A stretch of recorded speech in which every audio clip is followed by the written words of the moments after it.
Okay, trivia time. Time is on the clock. Name 5 things that automatically come to mind when thinking about wealth management or financial advisors. Ready? Go. That's easy. Bored, painful, rather listen to my in-laws, numbers. Almost there. Torture? We have a winner. Let's tell him what he's won. You've won the PennyWise Financial Podcast. Yes, it's a financial show, but we talk to you like human beings talk. Sure, we do the traditional retirement planning and money management, but we also help plan for other decisions, like buying a car, selling a home, buying vacation properties, or selling a business. We're more than financial advisors to you. PennyWise Financial, brought to you by Monarch Wealth Management. This is PennyWise Financial, and this is Constantine Kitrinos. Hello, everyone. Constantine here with Monarch Wealth Management. Welcome to PennyWise Financial Podcast. I'm joined by special guest, our secret weapon here at Monarch Wealth Management, Jason Georgiev, our branch operations manager. Welcome to the show, Jason. Thank you very much. It's good to be here. Good to have you. And we've kept Jason kind of a secret because he's been just really, really instrumental in helping us grow our business and manage and make everyone happy here in the office and our clients. So we are very thrilled to have you here, to say the least. Anyhow, let's get into the show. We usually start these shows in early January by recapping what happened last year.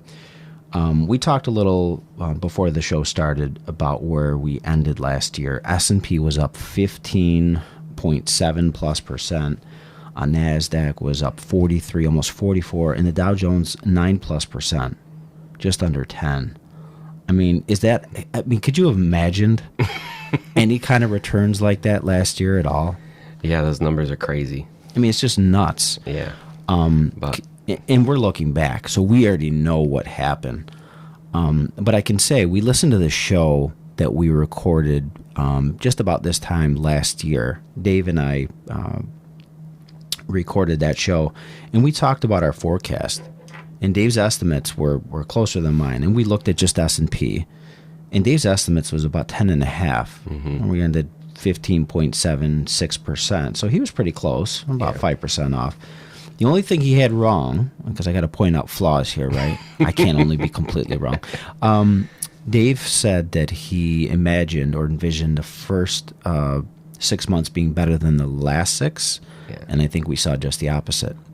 Little did we know we were on the verge of a pandemic. Yeah, everything was pre-pandemic, so we had no knowledge. I mean, we didn't see this coming, obviously. And then we got to get to mine, which was even further off. So I will give the trophy, the award. Dave wins this one, and I guess I got to take him out to a steak dinner since I lost that bet. But I had the S&P pegged at 7.5%, and we saw more than double that. So I guess if you kind of look on the positive end of things, we doubled what I expected.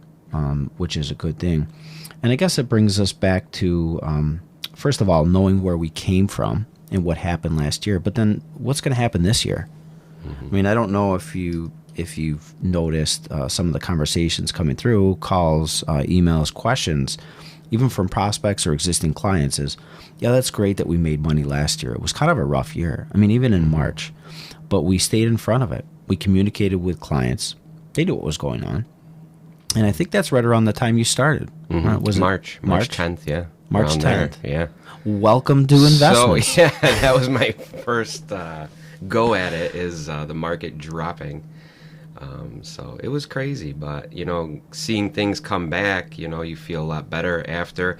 But a lot of people, I thought were really nervous, a lot of people wanted to go into cash and were nervous about how the market was going to go. So Absolutely. And we had to, and that's part of what we do too, is not just picking the best stocks or funds or ETFs or allocations, but it's also an education. It's also reminding clients that, hey, look, to try to time the market, we do this every day, and we can't buy at the very bottom, sell at the top, and repeat the process. If you could do that, we would probably close up shop and just live on an island and day trade every day. We don't do that. So part of the process is actually taking a look at what, your risks are, your goals, your objectives, your comfort level, your time horizon. How much time do you have? Is it 5 years or 10? I mean, how many years do you have till retirement, you think? 25, 26. And then what happens at retirement? I mean, it's not like you cash out, you won the lotto, you've got all your retirement funds, and you spend it one day, and then the next day, what happens? You have no funds. Yeah. So it doesn't happen. So you try to get to that goal, that retirement target date, and then from that point on, you're really looking for income, right? Yeah, and usually it's limited because you have a certain amount of funds. You have nothing really coming in anymore. So you have to live within your means. Absolutely. That's the way I see it. For my retirement, I'll have a certain amount, and that's it. You can't, go crazy unless you manage to save a lot of money. Yeah, a lot of money. So, speaking of a lot of money, and we'll wrap up this segment and we'll take a quick break. But when you talk about retirement, I know we chatted about this before the show started, but a lot of people think if I have $1 million, that should be enough to retire on. Well, $1 million means a lot of different things to a lot of different people. It might mean more or less to you. To me, it might not be enough or maybe too much. I don't know. But what would you expect? I mean, I know, this world is somewhat new to you, but if you have $1 million, what do you think your income would be in retirement? Percentage-wise or dollar-wise? What would you expect to draw? I mean, a lot of people have a different belief on this. So let's say you're 65. Jason has $1 million saved in his retirement account. What would you expect to draw from? Out of that, maybe $2,500 a month. $2,500 a month. So that puts you at what? Just between $25,000-$30,000 a year. Mm-hmm. So, yeah, that's actually within reason. I mean, the old rule was right around 60. Let's say 59.5, 60 to 62. You retire. You could draw 4% of your investment balance, and it should be sustainable throughout retirement with a pretty good chance of success. On $1 million, it's $40,000 a year. Before taxes. Yeah. Before taxes. So that $40,000 you back off tax. I mean, if you're holding back, I don't know, 20-30% with state tax, if you have any of that, you might be looking at a net amount of $2,500 a month on $1 million portfolio. It's kind of an eye opener. Yeah. Plus, you have to take into account Social Security, correct? When you're doing that, because that's going to be other income coming in for you. That's right. If you're lucky enough, if you're fortunate enough to have a pension and or Social Security, which is a form of a pension, and any other type of residual income that you might have, rental properties, vacation home that's rented out, that kind of stuff, that's great. I mean, that's just another way. And then your non-retirement stuff, the stuff that you're never forced to take money out of if you don't want to. It has a little bit different tax treatment, and obviously there's some proposed legislation on changing some of that. We'll talk to our CPAs and continue to monitor that, but there's a lot of things on the table as far as change. With that, let's take a quick break, and we'll be right back with the show.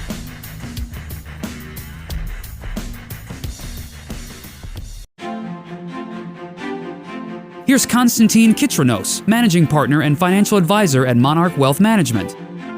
Are you retiring in the next 7 to 10 years? When do you plan on taking Social Security? How do you make your 401k last the rest of your life? Do you take a full pension or leave a benefit for your spouse? How do you protect your assets as you age? Similar to health matters, your financial well-being in retirement doesn't happen overnight. From retirement planning to estate planning, Monarch Wealth Management takes a holistic approach for your retirement plan. Monarch Wealth Management. Our guidance, your future. Offices on Monroe Avenue in Brighton or Main Street in Brockport. Make sure your retirement income needs are met. Call 484-1400. That's 484-1400. This is PennyWise Financial, and this is Constantine Kitrinos. Welcome back to the PennyWise Financial Podcast. This is Constantine Kitrinos, managing partner here, financial advisor at Monarch Wealth Management. We are joined by guest host Jason Georgiev, also branch operations manager here at Monarch Wealth Management. Welcome back to the show, Jason. We talked about the markets, where what happened, our forecast last year. Let's talk about what we think might happen in 2021. There's a lot of looming changes. I think that valuations are getting quite rich. We're still coming out of a pandemic, I guess, right? We have some vaccines in place. We don't know necessarily how effective they are, for how long, and there's different iterations, variations on this virus that are developing in places like South Africa. And the rollout. And rollout's a big concern. The rollout, distribution, from what I'm hearing, and I hear mixed stories. Mm-hmm. I don't know what's the truth, depending on the source. Is it online? Do you get your all your news from Facebook or Twitter? Probably not reliable, but you never know. Anyhow, when you think about distribution, that's one common thing that I'm hearing that's been a challenge. Is some of this has to be refrigerated. There's an incubation period. You have to, administer a couple of shots. One needs it, one doesn't. And then who gets it? Who decides who gets it? And from what I'm hearing, there's some A-list Hollywooders that are trying to cut the line, I guess, if you will, by paying doctors off and offering bribes and money. And wow. I get this question a lot from clients, from friends, from family. Hey, are you in line to get your shot? Well, to be honest with you, I'd rather give it to allow the opportunity for the frontline workers, the healthcare workers, as well as the elderly, the people that actually need it. And we talked about this. Dave and I were on a trip to Seattle last year, just before 2020, and came back, and I was ill for a couple of days. I could have had it, could have had the virus. I had no idea. Mm-hmm. And who's to say if I had it or not? But anyhow, so I think those are some factors to consider when we look at the forecast for S&P 500. So Dave said 10.5 last year. I called 7.5. We did much better than both of those numbers. Where do you think the S&P will finish in 2021? We'll finish at the end of 2021. Yeah, I have no clue at this point. So let's think about this. Let's put things into perspective. Let's take a look at where we are this year so far. Year to date, we're up around 2 and change, just about 3% or so. Mm-hmm. We have a long way to go. Things change quite rapidly. Market was down about 2% yesterday, pretty much across the board, all three. Mm-hmm. So NASDAQ, S&P, and the Dow. And then you've got other goofy things. Like you look GameStop. at commodities. Yeah, GameStop. Again, we don't condone, endorse any individual stocks here, but talking about some different stocks and weird and odd things that have been happening, we're noticing some stocks that really have no news, no new items that we might think would be a good buying opportunity that are jumping through the roof. I mean, 100, 200% up in one day, one trading day. Yep. And I think the SEC needs to take a deeper dive into that. And a lot of it is these forums. It's always happened within some fashion, I guess you might say, of pumping up stocks. And a lot of it has to do with the short squeeze, And so we don't get involved in any of those types of trades, which is great. But anyway, let's get back to our forecast. Where do you see the S&P finishing? There's no right or wrong. If you are wrong, you're buying me steak dinner.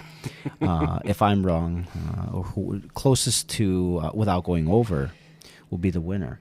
Yeah, I honestly see the market being up at the end of the year. Right now, I mean, me and you were just talking about this last week, saying, how the market's a little flat now. We see it maybe coming flat, and then all of a sudden, all this stuff with GameStop's happening, and you see the market dipping 300 points, the Dow, the NASDAQ yesterday. was down, and then today it's back up again. So it's, right now I just see it going up, down, but staying kind of level, not really going anywhere. I think people are nervous. That's my opinion. I don't think there's anything wrong with that. Yeah. We've seen a pretty big run in the market. Yeah. Sometimes the market needs to take a step back, a deep breath. It's been trading sideways, and we've noticed that the last week or two. And there's a lot to digest. The election is behind us. The vaccine, the virus is still there. We still have shutdowns. We still have high unemployment. Some of the changes in the current administration have shut down pipelines, ended jobs, killed jobs.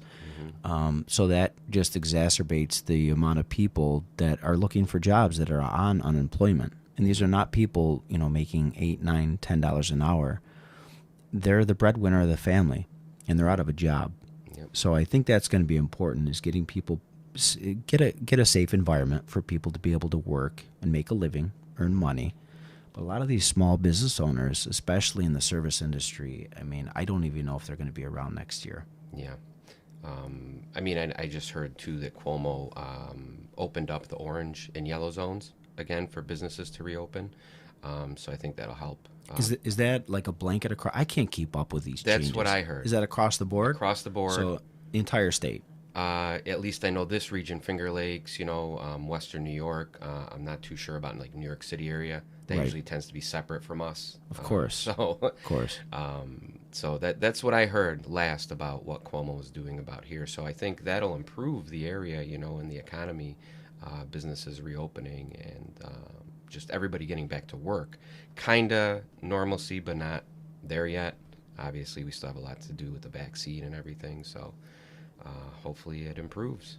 We're fortunate that we were deemed essential.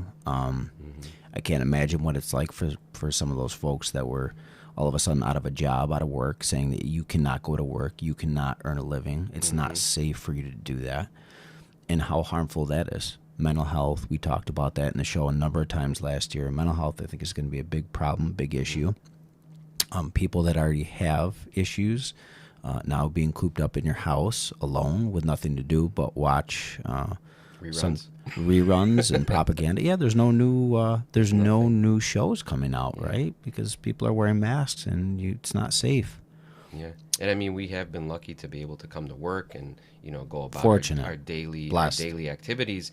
But again, like you said, when we get home, sometimes you go out to dinner, sometimes you do this. There's always things to do, but you find yourself like, what do we do now? Like, we're done with work, we still can't do anything. We're home, so you're still kind of stuck. Even though you get to get out and socialize at work, because we're lucky enough to do that, you still go home, or even on the weekends. What do you do? I know. You're still stuck. What are you going to do? Go on vacation? Even if you have the time, the money, go on vacation and what? Wear a mask and sit in the room, in the hotel room? But a lot of places you can't even go, or you have to quarantine when you get back. Then you're stuck. That's not fun. Yeah. The travel industry, I think, is going to take quite a bit of time. You've got the business travelers, which I think made up a bulk of that, but then you have the family vacations that people look forward to once, twice, maybe 3 times a year. That came almost to a halt. Anyway, taking all that into account and consideration, I'm going to go first. I think you're a little gun-shy about giving your forecast. And that's okay. Because, like I said, if you lose, the only thing on the line is a steak dinner, and who knows when we'll be able to do that. But do you want an exact number? I want it precise. 6%. 6% on the nose. On okay. the nose. Okay, closest without going over. Yep. And I think I'm pretty confident that we'll get a handle on the virus, barring any real political unrest or some kind of catastrophic event that happens throughout the year, which I don't foresee. I think we'll actually, I'm going to raise my forecast from last year, and I'm actually going to go with a 9% return on the S&P. We're already at 2 or 3, and things are starting to trade sideways, but we've got a lot of runway to go. With that, let's take a quick break, and I will hope for my steak dinner soon.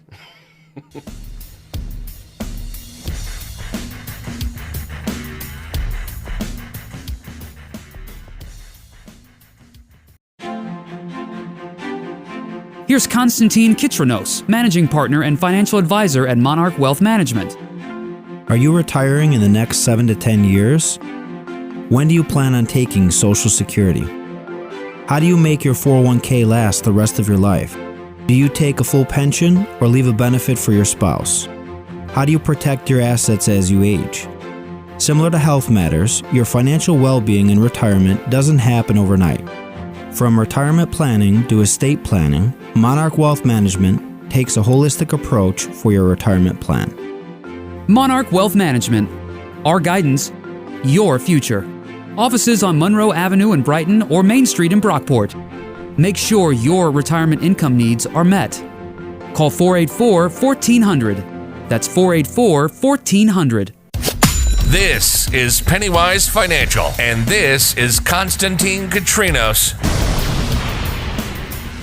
Welcome back to PennyWise Financial. This is Constantine Kitrinos, Managing Partner, Financial Advisor here at Monarch Wealth Management. Jason Georgiev, welcome back to the show. Thank you, sir. So we, in our first couple of segments, we talked about the market last year. We talked about some looming issues politically and with respect to the virus that we're going to be considering for this year in 2021. We gave our forecast. Jason has a target on the S&P of 6%, which is great. And my target is a little higher. My forecast is around 9%. Because I'm quite positive that we'll eventually get a handle on the virus. I do think that there's some stimulus out there that will help assist a lot of families. There's some mortgage relief programs. And so there's a lot of things in place, I think, helping people, propping up the economy and jobs, and a lot of help out there. It's not enough. I don't think it ever will be enough, but there are some efforts. With that, I'd like to spend this third segment on one specific area, which is an HSA, and not a lot of advisors know or talk about this, but there's a lot of key components to an HSA that people don't make use of. Jay, what do you know about an HSA? I'm sure a lot of people have the same question. What does HSA stand for? Health Savings Account. Mm-hmm. So health savings account, I can tell you that a lot of folks don't know what it is, how it works. They may confuse it with the flexible savings account, FSA. You may have heard of that before. Mm-hmm. They are different. The FSA is going to be a program which allows you to save money in the same type of way, but you have to use those funds by the end of the year. Mm-hmm. So you want to make sure that you exhaust that account. You don't want to put too much in. Mm-hmm. So it's kind of a balancing act. They don't roll over.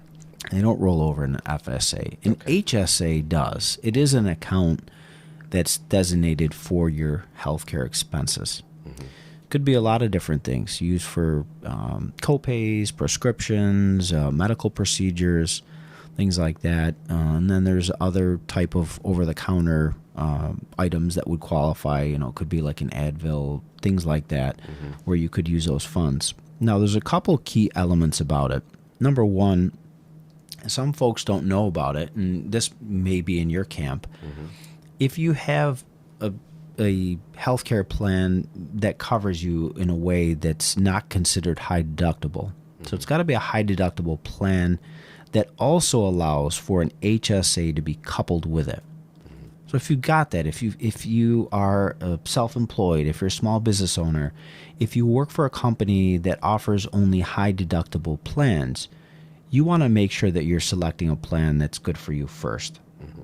That, you know, if you have medications or procedures that are done every year and you have the option to pay for a full-blown plan that is not high deductible, that may be the better route for you. You have to make that decision. We are not insurance brokers on the healthcare side. We don't offer it. We've got some great connections I'd be happy to refer you to if you're a prospect or existing client.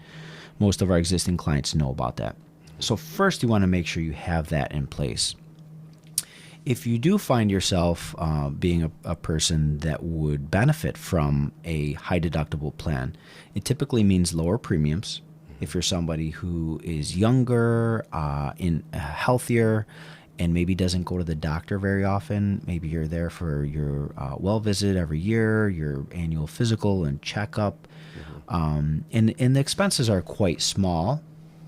Why would you pay for a full-blown plan for the what if? High deductible plan essentially is a catastrophic type policy where it will cover certain expenses, and there's a maximum out of pocket that you'll pay. But the premiums are substantially less. So every month you might save, for an individual, a few $100, $400 or $500 a month, which could be used to help fund your HSA, your health savings account. So the nice thing about the health savings accounts is the money that you put into those health savings accounts is tax deductible. So you're going to get a reduction on your tax, right? So you're saving. It looks, it smells, it acts a lot like an IRA, individual retirement account. Here's the main difference. These accounts have the option to have those funds invested or stay in a health savings account, much like a regular savings at a bank account. And so if you couple that with an investment, you can have those assets grow. You get the tax deduction by putting money into an HSA. Follow me so far? You get the deduction, you have those funds grow. When and if the time comes when you have a medical expense and you want to pull that money out, you could take that money out tax-free and pay for those expenses. So this is very similar to a Roth IRA on steroids. On steroids. Because you still get the deduction, much like a traditional IRA. The funds continue to roll over forever. What do you think the biggest expense is going to be in retirement? And we talked a little bit about this. It's probably going to be healthcare, right? Healthcare, yeah. I mean, I can't imagine that you're going to get any healthier. Your bones, the achiness, the pain, maybe developing diabetes, maybe high blood pressure, cholesterol, which I can say probably 55 to 60% of our retired folks who are 65 plus, they have at least one of those. High blood pressure, cholesterol, they're on medication, which brings about other problems if you don't continue to keep up on it. And unfortunately, the way our bodies are designed, that doesn't always happen. I mean, we're not going to have an easier for us. It's not going to be easier for us later on in life. It will only get harder. Hey, I'm 42 years old, and I can tell you I'm already feeling aches and pains, so... So, I think that's a really important point to think about and consider. You've got your retirement accounts, you're saving in your 401k, your 403b, your 457 plan. Maybe you have a pension, you've got Social Security income. And we talked about that at the beginning of the show, having enough money and what that means in retirement. But this is one component, one aspect. If you fall into the camp where you have a high deductible plan that allows you to pair that with an HSA, you should be making the most of it. If you don't know how that works, if you have an HSA but you didn't know you could invest, come and talk to us. Give us a call, 1-800-480-1580. Or the local number here is 585-484-1400. Visit our website, monarchwealthmanagement.com. I am more than happy to talk to you and help educate you. Now, the amount of money you can put in is kind of capped. Does that make sense? Because you are getting a deduction, a lot like an IRA. So if this is just a solo plan where it's just covering yourself, you're allowed up to $3,600 a year. It's not a ton of money. You can't sock away $10,000, $20,000 a year. It's not unlimited. If you're in a family, $7,200 a year. If you're age 50 or above, again, you're going to see a common theme. A lot of these same points also reflect what you can do in a IRA. There's a catch-up provision, much like the IRA. Age 50 and above, an additional $1,000 a year. And those numbers change from time to time, could be year to year. But that, to me, like I said, I would compare this to a Roth on steroids. Those are funds that are used for healthcare. It's a health savings account. Maybe you won't use it today or in the next 5 years, but you will later on in life. Medical expenses. And along the way. So I think that's a huge point. A lot of advisors don't know how to do this, don't even know about it or how to actually help a client with it. Most clients have no idea they could invest. What do you mean I can invest my health savings account? How does that work? How does that look? Now, I do have one question Please. for the HSA. Is that you said you can have that money invested in securities in that account. Now, is there like a money market fund that the cash is held in? So that is part of the strategy that we always help clients with. How much do I keep? So you don't want to invest 100% of your HSA. And the reason is, if the market is down, look at what happened last year. Imagine you needed a substantial amount of money last year in the middle of the pandemic when the market was down 30+%, and you had all of your HSA invested and you need to pull funds out. Well, that's not really the best time to pull money out. You don't want to think about timing on when I'm going to have a medical need. So you certainly want to have a pretty healthy balance, a good base to start off that you always keep in cash. Once you've gone above and beyond that amount, you'll want to invest the rest of it to have it really working and growing for you. The last thing you want, is to have $10,000, $20,000 in your HSA doing absolutely nothing, sitting in a savings and or a money market, whatever it might be, earning 0.001%. And there are a lot of folks that have that because they don't know there are alternatives. They don't know they can invest it. They don't know how to do it. So that's a good point. You definitely want to make sure you have some funds set aside for those emergencies. That's just sitting in cash. It's just like the emergency fund you have at home. I don't mean literally at home, but stuffed under the mattress, the old saying, the old adage. You want to make sure you have ample funds available in cash, not fluctuating quite a bit, that you can grab onto and withdraw. Just for emergencies Things that pop up. That's right. With that, I think that wraps up the final segment. Any other questions you might think of that a client or prospect might be thinking about with a HSA? Pretty much covered a lot of it. The only other thing is I've heard of beneversal cards. Is that... That is news to me. I have no idea what a beneversal card. I think that's a card, like a debit card almost, that you can use to use the funds in your HSA for if you were to go pick up a prescription. You give them the card. I see. You see what I'm saying? Yes. I've never heard that referred to it as that. I will say the HSA accounts that we help clients set up here will have a debit card attached to their HSA, so that if they go to the doctor, the hospital, the dentist, they could use that card to automatically debit the account. I will say there are a number of ways you can really maximize. Here's what I have a lot of my folks that use the HSA, and I'm not only a partner here at the firm, but I also use the HSA myself. Is this a hair club for men commercial? But the way I do things is you're able to pay for your expenses with your debit card, your credit card, just like you normally would, and you can ask for a reimbursement. So why would anybody do that? Well, number one, I don't know if you have your HSA debit card with you. Just another card to add to my wallet. I prefer not to carry it with me.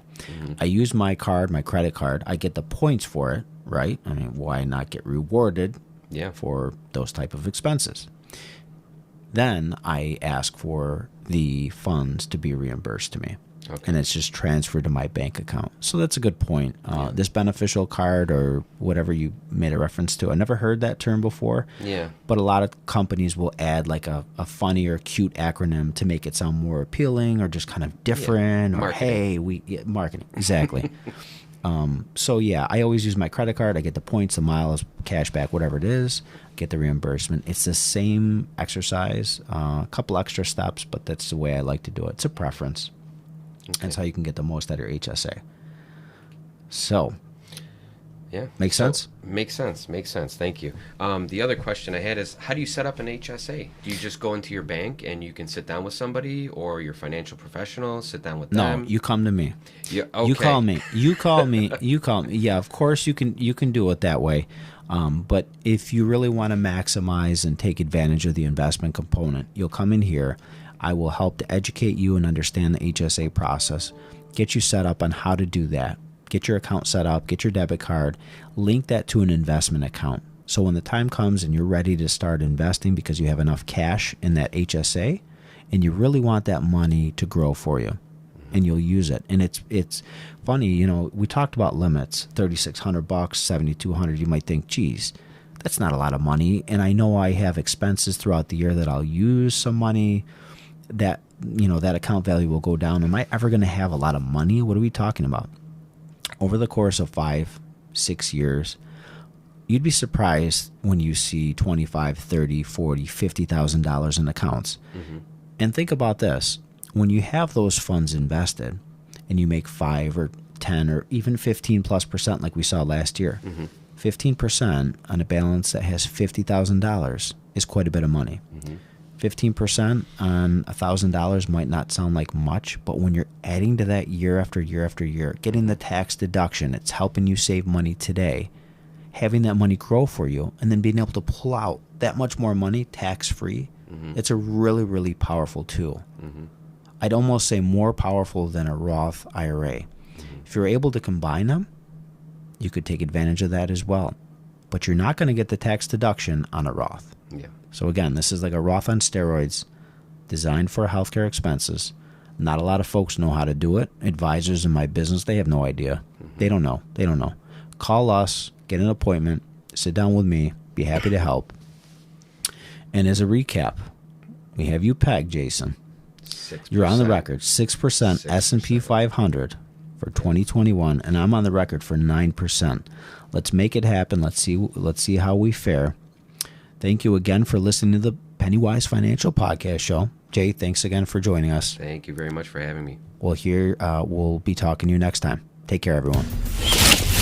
You've been listening to PennyWise Financial, brought to you by Monarch Wealth Management. Constantine and David really care about their clients. They want to make sure you're happy, so you'll continue to hire them. There's no commitments, and clients are free to leave whenever they want. Think about being able to pick up the phone and call someone for guidance and advice on almost anything, from buying a car, selling a home, buying vacation properties, or even selling a business. Reach out on the website at monarchwealthmanagement.com. There are 2 offices in Rochester and 2 offices in Buffalo. Reach out to us on Facebook, LinkedIn, Twitter, and YouTube, or call us toll-free at 800-480-1580. That's 800-480-1580. Until next time, this is PennyWise Financial,